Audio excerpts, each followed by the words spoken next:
सभी को नमस्कार। नमस्कार नमस्कार। मैं आप लोगों को एक हास्य कविता सुनाने जा रहा हूँ। कविता का शीर्षक है आलसी छात्र और परीक्षा। एक आलसी छात्र था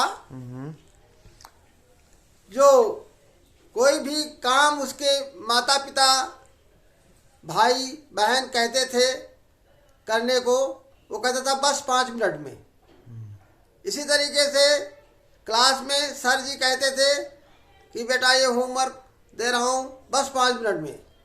अच्छा ये क्वेश्चन सॉल्व करो बस 5 मिनट में, लेकिन करता नहीं था क्योंकि बहुत आलसी था। अच्छा।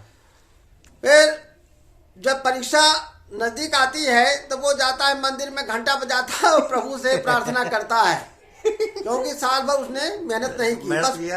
बस हर काम बस 5 मिनट में। 5 मिनट। तो सुनिए ध्यान से। कहता है भगवान से, हे प्रभु मुझ दास की विनती तनिक सुन लीजिए। हे प्रभु मुझ दास की विनती तनिक सुन लीजिए। है भंवर में नाव मेरी पार तो कर दीजिए। है भंवर में नाव मेरी पार तो कर दीजिए। मैं कभी डरता नहीं आंधी और तूफान से। बहुत बढ़िया। मैं कभी डरता नहीं आंधी और तूफान से। रूह मेरी कांपती है सिर्फ इम्तिहान से। रूह मेरी कांपती है सिर्फ इम्तिहान से।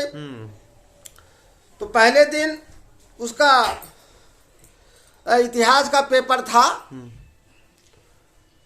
पर उस पर्चा पाया, पत्र पाया, प्रश्न पत्र। तो उसमें लिखा था कि बाबर कब पैदा हुआ, स्वतंत्रता का प्रथम संग्राम कब हुआ था, पानीपत का युद्ध कब हुआ था, पलासी का युद्ध कब हुआ था। पढ़े तो थे नहीं। कुछ पढ़ा नहीं था बच्चे ने। और इतिहास में डेट और ईयर, तिथि और वर्ष याद करना पड़ता है, रटना पड़ता है। तो क्या कहता है इतिहास के प्रश्न पत्र के जवाब में क्या लिखता है कि नाश हो इतिहास का सन के समंदर बन गए। नाश हो इतिहास का सन के समंदर बन गए। मरने वाले मर गए जीने के लिए हम रह गए। मरने वाले मर गए जीने के लिए हम रह गए। दूसरे दिन अंग्रेजी का पेपर था। तो अंग्रेजी के पेपर में यह था कि सही उच्चारण लिखें। तो उसमें लिखा हुआ था नॉलेज। वो समझ नहीं पाया नॉलेज को, तो उसने लिखा कनऊ लेदगे। दूसरा शब्द था KNOW, तो उसका उच्चारण सही उच्चारण है नो, उसने लिखा कनऊ।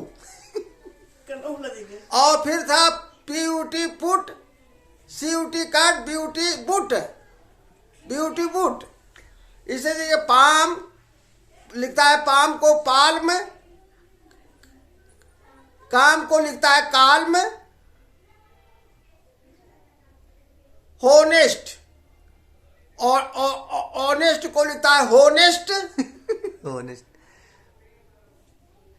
कर्नल को लिखता है कोलोनेल।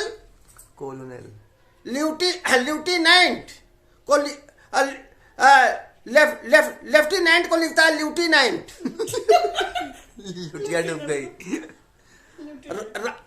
REM राम, तो उसका लिखा RAN, तो लिखता है राम।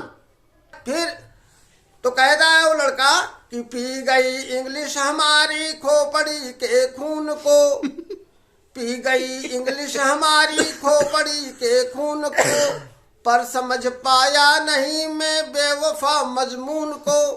मजमून मीन स्पेलिंग, क्योंकि इसमें लेटर बहुत साइलेंट रहते हैं इंग्लिश में, और उसको विचित्र ढंग से उसका उच्चारण होता है, प्रोनाउंसिएशन होता है। तो कहता है बच्चा कि पी गई इंग्लिश हमारी खोपड़ी के खून को। पर समझ पाया नहीं मैं बेवफा मजमून को। ये लिख दिया उसने इंग्लिश के आंसर कॉपी में। फिर तीसरे दिन भूगोल का पेपर था। भूगोल के पेपर में आया था पृथ्वी गोल है, सिद्ध कीजिए। तो बच्चा ने कहा है तो बहुत आसान प्रश्न है, इसका तो जवाब मैं अभी लिखता हूँ। तो भूगोल में था प्रश्न आया, गोल है कैसे धरा। भूगोल में था प्रश्न आया, गोल है कैसे धरा। पर्चा पाते लिख दिया कि प्रश्न है बिल्कुल खरा। पर्चा पाते लिख दिया कि प्रश्न है बिल्कुल खरा। गोल पापड़, गोल नारंगी, गोल संतरा गोल है। गोल लड्डू, गोल जलेबी, गोल पेड़ा गोल है। इसलिए है मास्टर साहब या धरा भी गोल है। अब वो कॉपी मास्टर साहब के पास जाती है इवेल्युएशन के लिए, मूल्यांकन के लिए। अब मास्टर साहब सर ने पढ़ा आंसर, बहुत खुश हुए, कहा बहुत अच्छा जवाब लिखा है बच्चे ने, आलसी बेचा है ये जो है निकम्मा है, इसका हाँ, जवाब देना पड़ेगा। ये लड़का बहुत आलसी था, बहुत बढ़िया जवाब लिखा है। तो मास्टर साहब देखते हैं उसे तो कहते हैं झूम उठे मास्टर साहब इस अनोखे ज्ञान से। झूम उठे मास्टर साहब इस अनोखे ज्ञान से। कॉपी उठाकर लिख दिया तुरंत एक शान से। क्या लिखा, रिमार्क क्या लिखा गुरुजी ने कि गोल है दावत तेरी, गोल है दावत तेरी, मेरी कलम भी गोल है। गोल है दावत तेरी इंक पॉट, मेरी कलम भी गोल है। इसलिए मुन्ना तुम्हारा सारा नंबर गोल है। इसलिए मुन्ना तुम्हारा सारा नंबर गोल है। तो रात दिन मच्छर कहा करते हैं कान में। रात दिन मच्छर कहा करते हैं कान में, बेटा खूब होशियारी से बैठना इम्तिहान में। धन्यवाद।